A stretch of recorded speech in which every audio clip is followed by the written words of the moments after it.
Xurmanı necə qurutduğumu bu videoda sizinlə də paylaşdım.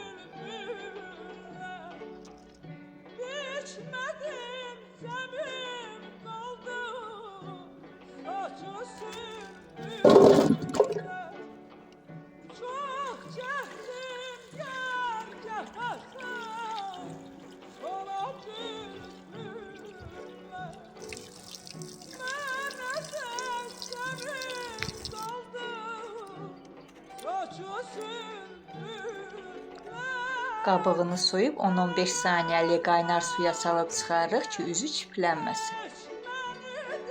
Mən xurmalar qurumadan sizinlə paylaşdım ki, gec olmadan siz də edəsiniz. Qışda çayın yanında çox gözəl olur. Həm dadlı, həm faydalı. Buyurun siz də edin. Eləyən hər kəsə nuş olsun.